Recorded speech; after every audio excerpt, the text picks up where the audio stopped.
Ethical hacking के दूसरे भाग फुटप्रिंटिंग में आपका स्वागत है। फुटप्रिंटिंग किसी भी हैकर का पहला कदम या फर्स्ट स्टेप होता है। पहले ट्यूटोरियल में आप ये जान ही चुके हैं कि अपने टारगेट सिस्टम को जाने बगैर या फिर यूँ कहें कि जिस सिस्टम या ऑर्गेनाइजेशन को आप हैक करना चाहते हैं उस सिस्टम के विषय में पूरी जानकारी एकत्र किए बगैर हैकिंग अटेम्प्ट करने वाले हैकर सुसाइड हैकर कहलाते हैं। जानकारियों से मेरा तात्पर्य टारगेट सिस्टम लाइव है या नहीं, उसका आईपी एड्रेस क्या है, जियोग्राफिकल लोकेशन क्या है, कितने सिक्योरिटी सिस्टम हैं जैसे आईडीज या फायरवॉल, और कितने डोमेन नेम है, ऑपरेटिंग सिस्टम क्या है, या फिर ऑर्गेनाइजेशन कितनी बड़ी है, phone number, email ID, employee के विषय में सारी जानकारी। इन जानकारियों को एकत्र करके ही हैकर अपने कार्य को अंजाम देते हैं। ये ठीक वैसा ही है जैसे चोर बैंक में चोरी करने के पहले करता है, जैसे जान लेना कि कैमरास कहाँ कहाँ लगे हैं, कितने गार्ड्स हैं, एम्प्लॉयज़ कितने हैं, कैश किस काउंटर पर मिलेगा। दोस्तों, कम से कम एक समझदार चोर तो इन तरीकों को अपनाता ही है। एक पेनिट्रेशन टेस्टर या एक साइबर सिक्योरिटी एक्सपर्ट को एक हैकर की तरह ही सोचना होता है, इसलिए उन्हें भी इस विषय में संपूर्ण जानकारी होनी चाहिए। तो आइए देखते हैं फुटप्रिंटिंग की क्या परिभाषा होती है। The fine art of gathering target information is called footprinting. समझदारी से टारगेट के विषय में सारी जानकारियों को इकट्ठा करना फुटप्रिंटिंग कहलाता है। फुटप्रिंटिंग को हम दो हिस्सों में डिवाइड करते हैं, एक्टिव और पैसिव। आइए पहले पैसिव फुटप्रिंटिंग को समझते हैं। Passive footprinting is a method in which the attacker never makes any contact with the target system. Passive footprinting में अटैकर अपने टारगेट से डायरेक्टली या सीधे सीधे कोई भी कांटेक्ट नहीं करता है। पैसिव फुटप्रिंटिंग में अपनी सारी जानकारियां टारगेट की नज़र में आए बिना या जहां पहले से टारगेट के बारे में इंफॉर्मेशन अवेलेबल है वहां से इकट्ठा की जाती है, जैसे गूगल सर्च, हुइज queries, DNS lookup, social networking site वगैरह वगैरह। गूगल सर्चिंग या गूगल हैकिंग टर्म का उपयोग उस कार्य के लिए किया जाता है जब कोई हैकर एक्सप्लॉइटेबल टारगेट और सेंसिटिव डेटा, जिन्हें हम गुप्त जानकारियां कहते हैं, को खोजने की कोशिश करता है सर्च इंजन या ब्राउज़र के द्वारा।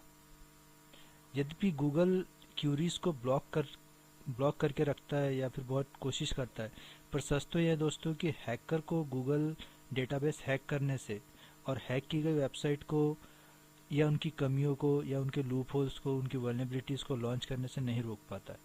गूगल हैकिंग का अपना एक प्रारूप, एक क्राइटेरिया है।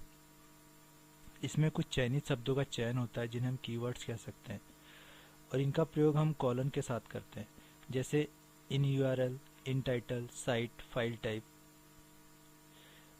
हुइज क्यूरी में किन किन वेबसाइट्स का उपयोग करते हैं, इनका प्रैक्टिकल डेमोन्स्ट्रेशन मैं आपको नेक्स्ट वीडियो में दिखाऊंगा, सारे टूल्स का।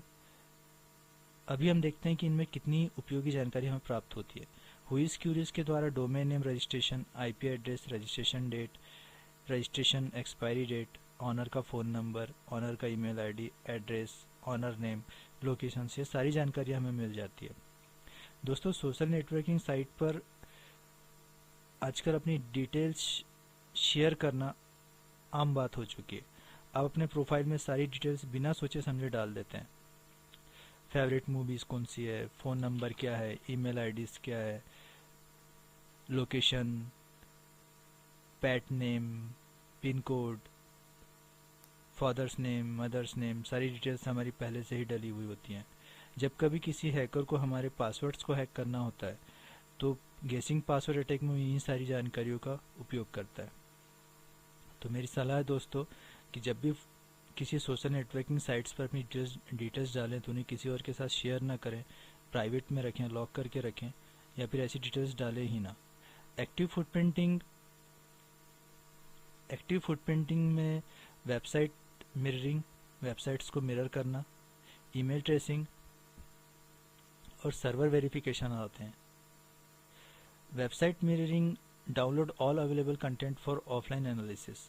हम सारे कंटेंट्स को ऑफलाइन एनालिसिस कर सकते हैं। मिररिंग वेबसाइट में वेबसाइट को एज इट इज़ कॉपी किया जाता है वेबसाइट मिररिंग टूल्स के द्वारा, जैसे teleport pro, iMiser, HTTP website copier. और वेबसाइट को मिरर करने के बाद फिर ऑफलाइन उनमें वल्नरेबिलिटीज, लूप होल्स और कमियां ढूंढी जाती हैं। ऑफलाइन ये सब चीज़ें करने से रिस्क एकदम ना हो जाता है, ना के बराबर हो जाता है, रिस्क नहीं रहते। ईमेल ट्रेसिंग सॉफ्टवेयर में हम एग्जामिन ईमेल प्रोसेसिंग पाथ, आपको ईमेल कहाँ से भेजा गया है, किसने भेजा है, किस आईपी से आया, ये सारी चीज़ें पता चल जाती है। इनके लिए हम कुछ टूल्स का उपयोग करते हैं, जैसे email tracker pro, MSG tag, polite mail और ज़ेंडियो। कोई आपको कोई फेक मेल भेजता है, उस फेक मेल का एक्चुअल आईपी एड्रेस पता करना, उसकी सारी डिटेल्स निकालना, एक्चुअल लोकेशन पता करना कि वो कहाँ से भेजा गया है, ये सारी चीज़ें हमें पता चल जाती है। सर्वर वेरिफिकेशन में हम पता करते हैं सर्वर रीचेबल है या नहीं। अपने सिस्टम से सर्वर रीचेबल है या नहीं, इसका मतलब ये हुआ कि सर्वर उस समय ऑन है या नहीं, मतलब जिस टारगेट को आप हैक करना चाहते हैं या हैकर जिस टारगेट को हैक करना चाहता है, पहले वो देखता है कि वो सिस्टम लाइव है या नहीं, तो उसके लिए पिंग कमांड का यूज़ किया जाता है।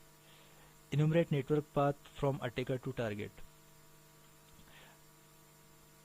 अपने सिस्टम से लेकर टारगेट सिस्टम तक कितने राउटर से होकर हम गुजर रहे हैं, वो पाथ पता करने के लिए सर्वर वेरिफिकेशन टेक्निक आ जाती है। इसमें trace RT, visual trace port, Sam Spade, TCRT, traceroute, इन सारे टूल्स का यूज़ किया जाता है। कनेक्टिविटी देखना हो अगर हमें कि हमारी कनेक्टिविटी एकदम उस टारगेट से सही आ रही है या नहीं आ रही, तो इसमें हम पिंग कमांड का ही यूज़ करते हैं। इससे हमें ये पता चल जाता है कि टारगेट से हमारी कनेक्टिविटी कैसी है, कहीं कोई सर्वर प्रॉब्लम तो नहीं है, कोई नेट प्रॉब्लम तो नहीं है। ये सारी चीज़ें, ये सारी डिटेल्स पता करने के लिए हम सर्वर वेरिफिकेशन टेक्निक्स का इस्तेमाल करते हैं। इसमें जो टूल्स होते हैं ये आपके सामने दिए हुए हैं, ping, trace RT, visual traceroute, Sam Spade, trace RT, traceroute. इन सारी डिटेल्स को प्रैक्टिकली मैं आपके सामने नेक्स्ट ट्यूटोरियल में